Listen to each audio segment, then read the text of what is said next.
Welcome everyone to a deck hockey focused special presentation, the 50-year history of organized street, deck, and ball hockey. In this 5-part series, we will go over the 50-year history of the game, taking it from the tennis courts and the back alleys that we saw in the 1970s to the first rinks established in the 1980s, all the way up to the US majors and the international hockey that we see today. Tonight, we're excited to bring you part one of our 5-part series, beginning with the 1970s, the birth of organized street hockey. Joining us today is Chris Housser, who will tell his story of the origins of the sport. But before we do that, we do want to introduce a special guest, Scott Duggan. Scott came to us with this idea being the 50th anniversary of organized street hockey and helped produce the entire content. Scott, what should we expect from the viewers in this series? We've got 20 of the greatest influencers of our sport, captains, team managers, rink owners, tournament, international organizers, and they're going to take us in their own words how this sport started in its organic form to how we got to all these big events that we see today. Okay, Scott, so take us back to the very beginning, to the absolute origins, which I assume are like everyone else's origins, playing in the streets, playing pickup games. But in order to take it from the streets to what we see today, it takes a founding father. So who would you say is the initial person that got the ball rolling and set us on the path? So there's obviously a lot of people who were involved in the process, especially in the early years, but to point to one person, the godfather of our sport, for lack of a better phrase, is definitely Ray Leclerc. Ray Leclerc, for those who don't know, founded MILAC. He founded ASHE, which was the first, street hockey institution, which later became the Leominster Deck Hockey Center. And Ray started in the 1970s from really messing around with rules and rink and surface and equipment that really catered to that organic style of street hockey of just playing in your street, moving the nets when the car came. So he really started to take all this stuff and mess around with it and hold these organized games. But the game itself as an organized sport really took off, really grew legs in 1972 with a chance meeting between Chris Housser and Ray Leclerc. Well, just a side note is tomorrow is the 48th anniversary of our trip to Leominster from Niagara Falls.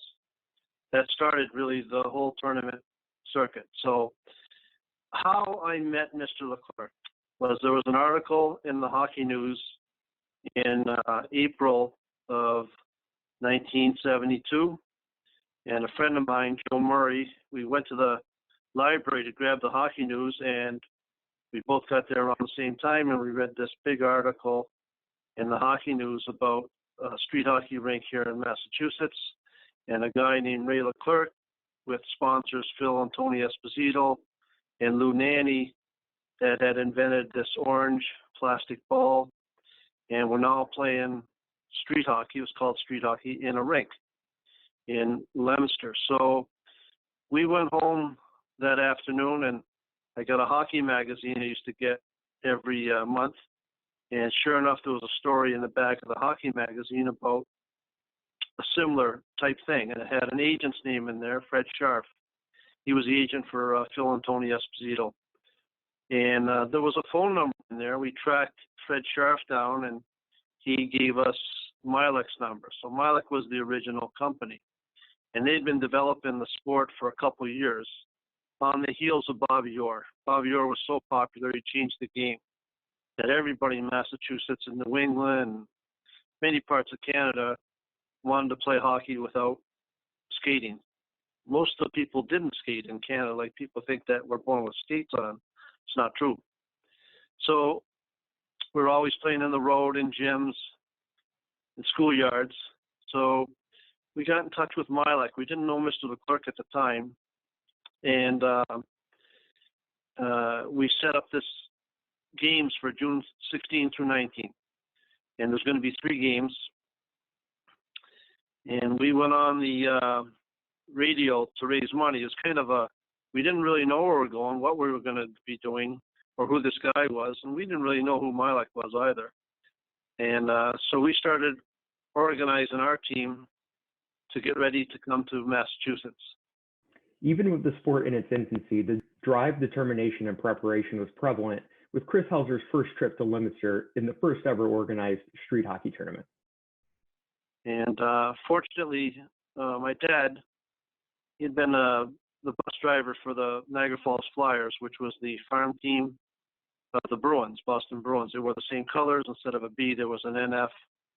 And at the time, I was 19. I was working with a few of those Niagara Falls Flyers who became Boston Bruins: Fred Stanfield, Derek Sanderson, Doug Favell, Bill Goldsworthy, and Ron Schock, and told them what I was trying to do. So Ron Schock said, well, I'll help train you guys for several practices. And training meant, we never played in a rink. We were always once in a while in a gym. So he trained us with boundaries, defensive plays. And only out of the 10 guys that came with us, only 2, myself, John Bart, and 3 of us, and Joe Murray played ice hockey. The other 7 guys didn't play ice hockey. They were all football stars or, just street hockey guys. We called it road hockey. And that's how we started everything in motion. So we got on the radio in Niagara Falls, and Joe Murray and I, we raised about $1,200. People sent us donations, $2 checks, $3 checks. And we booked a bus ride from Leominster to Niagara Falls to Leominster. So that happened we arrived here on June 16th. All 10 of us were billeted in different homes. 4 of us went to Ray Leclerc's house. That's how we first met him. With Housser's arrival in Leominster in 1972, it was already apparent that Ray Leclerc had begun laying the groundwork for the sport. So that was really the beginning. Now, what he had done at this point was he had created the orange ball, but there was a couple different sizes. He had some plastic bladed sticks, which you used to be able to put on an old broken shaft. And he developed a couple of new sticks called the Airflow. One was a power blade and one was a flexi blade. So when we got to come in and play our games, there was this rink with a green painted floor, and it was 155 feet long by 75 feet wide. And Scott, Jean-Guy, he was in charge of the team from Leominster, and they had 7 minor league pro guys on the team. And what they did next is we played, the first game got rained out, which was a Friday, and the next 2 we played. And for Mr. Leclerc, it showed that you could have competitive play in street hockey beyond just league play. And that was his real dream, was to develop a sport that was organized with rules. And a lot of this came not only because of Bob Orr and the Bruins and all that, but he had a son that had died at 16 years old. His name was Michael Leclerc. And Michael Leclerc was a standout athlete, played all the time, played games, golf, you name it, he did everything. So when he died, Mr. Leclerc really started to put his efforts into developing something in his name. That's where you get the name Milek, which is Michael Leclerc. Chris Housser's first tournament experience was certainly eye-opening. Well, when we got to Leominster, we didn't know really what to expect. We were a really strong group of guys in our neighborhood. We probably never had more than 7 or 8 guys playing in a game. And like I say, we play in gyms and things, and we challenge neighborhood against neighborhood, but we really didn't know if we were good or bad. We didn't know where we were going to fall on this trip. So when we showed up in the, I remember my first impression was we saw the other team come on the rink, and they had like 20 guys.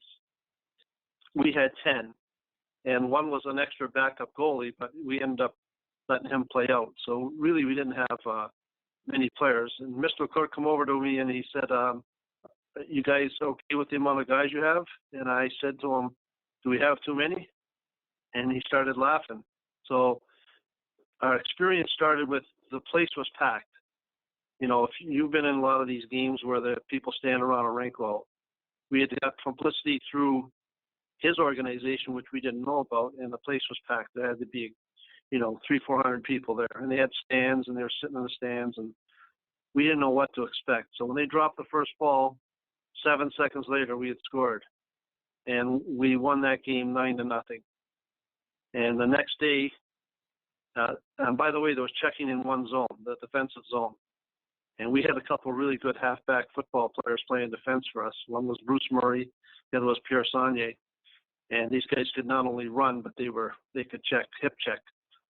So when we got to the next game, which was the next day, and we beat them 13-1, and that really put in motion a lot of things. Now, we had a painted floor, which was great, divided lines, ball was in the boards, the ball played really well.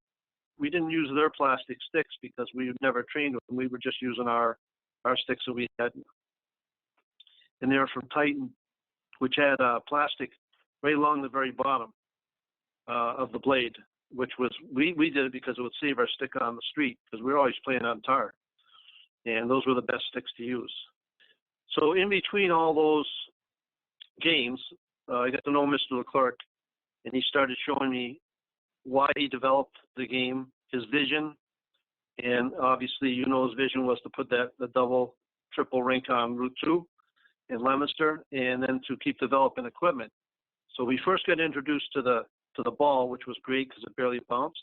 The second thing we got introduced to was he had shin pads that you could wear on the outside of your clothing. And he started talking about rules, and he had a vision that the rules wouldn't not involve checking. We never really thought about it for a second because when we played outdoors, nobody ever checked. If you're playing in a schoolyard, you're not checking, and you're not checking people against fences or walls. It was just a given, but we didn't have referees or scoreboards or anything. So this was like, going to, in our version, it would be like going to the Boston Garden or Maple Leaf Gardens at the time. So that was our very first experience. It was a really good one. And I think for him too, it was really good for him because he saw that you could have high level competition.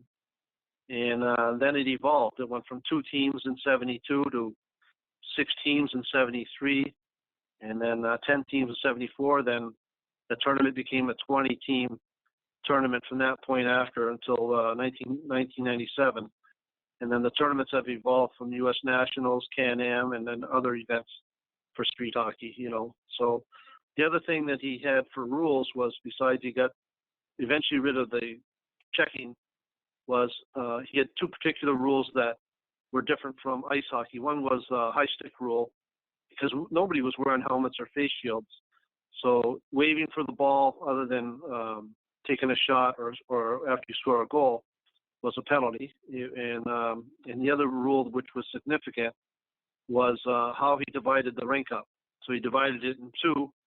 So there was only 1 blue line, 1 offside line versus 2. And then instead of icing, he called it clearing, which was basically from the same area you would be if you were in an ice hockey rink. So the length of the rink and the size of the rink was important to him too, because you got a lot of action out of a rink that's 155 or 60 feet long and 75 feet or 80 feet wide versus an ice hockey rink, which is made at 200 by 80 or 85. And that's a long ways to run. And that game really develops in the next few years, and that's when they start calling that game ball hockey. The ball was rolling and they had the teams. Now all the game needed was a home. Well, what happened was Mr. Leclerc in 72 started showing me some plans of what he wanted to do, and the second year we came down, he showed me the piece of land where the Leominster Deck Hockey Center is now. So original name was American Street Hockey Center. And Mr. Leclerc, what he did was he had this vision, and he was developing the marketing materials about putting rinks in a lot of different communities through a couple different ways, commercial or getting rec departments to pitch in. So he said that it was mutual. I said, look, when I'm finished my 3rd year of college, university, I'll come down. I was working at the golf course, like I say, and he said I'll come in for 10 weeks. So May 2nd, 74, I showed up here, and they only had 1 rink was built. It was the East Rink. Had a green surface, and we started. I came in, and there was some games and things, and I was familiar with running leagues at our local YMCA and I coached ice hockey while I was in high school. So we just kind of hit it off. I could do certain things that he didn't have to worry about. And I was trying to develop the idea that I could bring one of these home to Niagara Falls, and he was working on ways to launch businesses with the same idea. So this one had a pro shop, locker rooms, scoreboard, and they were in the process of making the West rink number 2. So that's really where I came in for those 10 weeks. While I was in for the 10 weeks, he let go of the manager. So I finished the season, and then I was headed home. But instead of going to my last year of school, I said that I would come back for the fall. If he finds another manager, I'll help with the guy, and then I'll just go back to school in January. So we were into the fall season about 3 or 4 weeks, and then he fired the next guy. And I said, well, I'll stay. I might as well just stay to January now. And we had a major problem during the spring and the fall, was that it was almost impossible to play when it was wet. The paint was slippery. So we were having lots and lots of cancellations. So the inventor, like he was really giving a lot of thought to how we could solve this now. First of all, he was a toy maker. He was now in the street hockey business. He's creating a game. So he's trying to figure out what kind of flooring we could use. So he was coming up with all different kinds of paints, meeting experts at the rink, painting different sections down, and seeing if anything would work. But we were using a demo area, which you can't see anymore. We weren't doing it right in the rink, and nothing was really working. When it was wet, you couldn't play outdoors. That's what it amounted to, unless you just wanted to, especially with paint, you'd be slipping around. Now, you could go to tar, have some lines painted on the asphalt, and that might work. But it wasn't very commercialized. Anybody could do that. It looked like it was soft on developing the game.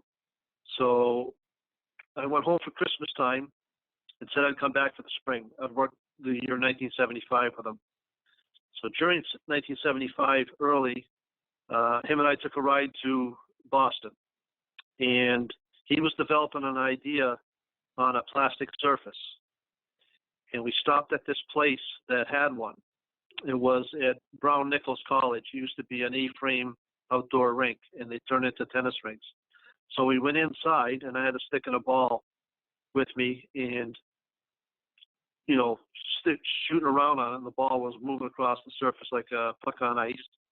And he asked me what I thought, and I said, "This is great." He goes, "Well, I got some drawings." We drove all the way back to Leominster, and we sat. There was a Hall Johnson's on Route 2. We sat there, and he pulled out a bunch of paperwork, showed me a design he had that was similar but different from the surface we'd just been on. The other one didn't have any holes, so that wasn't going to help the game. So this one had holes, and then he developed the first surface. About a month later, we had a surface on the East Rink, and that was we'd gone the spring. We did the spring again with no surface, but we put a surface down in September 1975. It was fantastic, except when the sun came out, it was rolling and heaving and doing everything.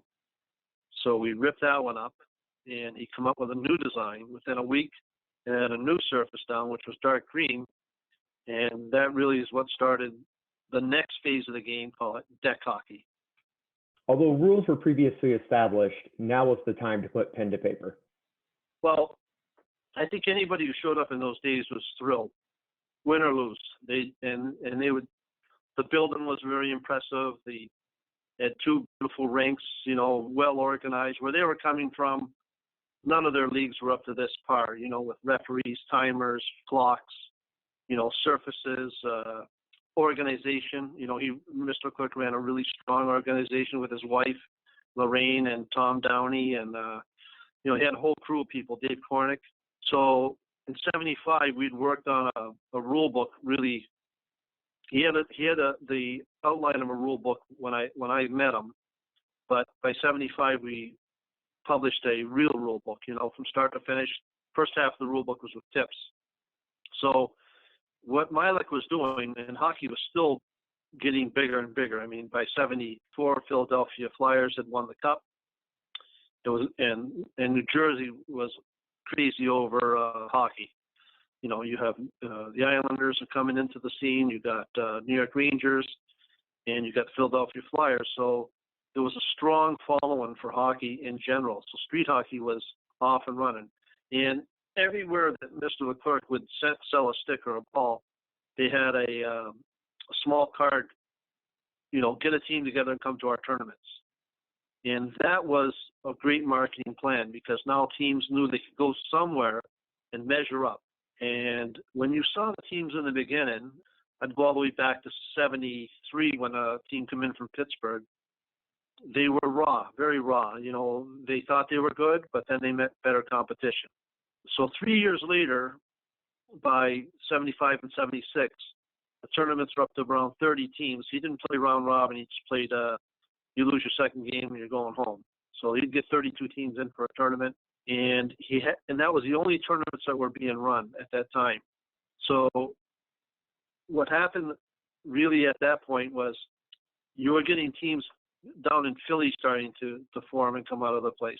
Pittsburgh was sending more and more teams. Nova Scotia were coming to the internationals. So by 76, you know, had really got lots and lots of momentum everywhere. Montreal, Quebec, Nova Scotia for the international tournaments. Our area, Niagara Falls, was still sending teams. And I was still trying to put up a rink in the Niagara Falls area, and I was kind of going to leave and go back home by 76. But the sport was getting bigger. He kept asking me to stay, and I was very happy to stay because I could sense the feeling that something good was going to happen. With Leominster as its capital city and the game rapidly growing, it was time to turn their sights outward for expansion. Okay, so Leominster obviously was the first one. And Mr. Leclerc was, you know, there was tons and tons of activity, like I say, in New Jersey, in Long Island, and Pittsburgh. So our main contact for Pittsburgh at the time was Mark Madden. He was bringing teams out from Pittsburgh, and he was running leagues in a tennis courts. That was his big thing. In Long Island, Mr. Leclerc developed almost the same time I was developing Niagara Falls. He developed two rinks out there, one with a guy named Brian Jackson, who did a great job. That was the Long Island deck. And then there was Plaza Sports, which was Gene Mayer, another great guy. But that wasn't a full-time job for him. Brian Jackson was full-time. So the first regional that I remember him having was in 77. So by 77, the Long Island rink was in. And maybe it finished up early 78. But the first regionals hit there. And so he was developing the idea at the same time rinks and more tournament play would bring a lot of people together. So Brian Jackson, I think he started with over 100 teams at his rink. And Gene Mayer, which was a couple years later, different part of Long Island, which is heavily populated, he started. And then there was another guy in 78, Mike Massantonio. He was in Glen Olden, PA. So those three rinks really got going within a year of each other. Not far behind that was Western Berks that started, I think, in 1980. But they weren't really hockey guys, and it was headed for failure at some point. So what I did was I formed a group with a couple other guys and got Mr. Leclerc's help. So what Mr. Leclerc was doing was on commercial projects, he would fund the surface and the rink. He would build it as long as the people got the land and they could, you know, he had suggestions for a pro shop, and he would charge them a fee per game fee. And if you looked at the interest wise, it was pretty high interest, but you had nothing to worry about. You know, he would build the rink. You would follow all the specs to get the tar down, get the lights up, and the clock, and so you have an instant business. And I did the same thing with him. I put our first rink in Niagara Falls happens in 79, in the October 79, and we used the same format and formula. So we were off and running. But around 1980, I had visited the Western Berks rink, and I was with some guys from a team called the Suffolk County Kings. Tom Cochran and Rich Showman. And we went to this rink and we ended up winning the tournament. And it was a whole breed of teams we never really saw before. And the two owners were frustrated running their leagues because it's not only, it's a business, but you still have to learn how to run leagues, you know, scheduling and referees and all the hassle that comes with it. And they offered to sell the rink to me. And I said, well, I'm a long ways away. Let me see if I'll put a group together. So I put a group together called the Can-Am. And it was four of us. And what we did was a couple guys from Leominster and these guys here took over the management of that rink. It was quite successful. And I got to know Mark Madden a little bit more. And by '84, we put our first rink in Pittsburgh. I used the group of guys I had and took up an equity position. And so that was in Penn Hills. And not about a year and a half later, I started with the Quebec guys on my own, and then Guy Marin and Brian Tuppert, and we put our first surface in Quebec City. And then that's when Patrick Roy got involved with me and Vince Tremblay. They're both goalies. So it caught momentum. Mid-'80s was rinks going in everywhere. And the name deck hockey was, you know, they weren't calling it street hockey as much as deck hockey. The Long Island rinks, there was more going in, not always a Mileck rink anymore, but they were going in different spots. At one time, there was 6 rinks in Long Island from 1978 to 84. And there was Hartford put a rink in '86. It lasted only a couple of years. And then Waterbury had one. So we had a lot of action going on. But the big problem everyone was having was finding land, you know, to put a rink in, getting investors, having a pro shop. So if Leclerc didn't fuel the whole program, it was very difficult for young guys to get in a business and get going. A bank would look at you, you know, like you were cross-eyed. With youth participation established, the framework was laid for women's entry into the sport. Well, I'll give you a little bit of background to Leominster's. So in 1975, a lot of guys that you have played against, Craig Holman and Tommy Perlin, all those guys were in grade 4, 5, or 6. And we had a whole crew. We started a school program. And Leclerc went into, and not only did he start it in Leominster, but we got some teams out of Clinton and surrounding cities. So the school program, he supplied the sticks, the helmets. There was no masks at the time, and shin pads. And those locker rooms that you see would be full of equipment, and people could use it. So the schools bought into the idea. So they had 6 boys teams, but we also had 6 girls teams.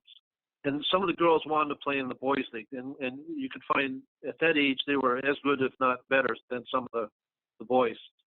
As time went by, those girls teams, when they're 9, 11, and 12, now they're 18, 19, 20. In the early 80s, they start forming. We had a girls league at the women's league at the rink, but that's when you start seeing women's teams starting to travel around 83, 84. You know, we had tournaments in Niagara Falls. There was a couple tournaments down in Pennsylvania, Western Berks. I don't remember Long Island having any, but there was some teams from Long Island playing. So that's when the girls program got going. And it died off for a long time, long time. And then in the early 2000s, Jamie Cook kind of revived the idea. He put some effort into it, and he got it going. You know, he got it all back, caught the momentum each year. You say, yeah, why don't we have a girls team and the girls league again? So the girls thing has been sporadic, but you know, it's a valid part of anyone's program, and it has been we've had some big tournaments in the past of them. It just hasn't been consistent. And this concludes part 1 of our 5-part series, the 1970s, the birth of organized street hockey. We want to thank Chris Housser for his insight and history into the development, and we look forward to part 2, the 1980s, the golden age of deck hockey. Scott, what can we expect?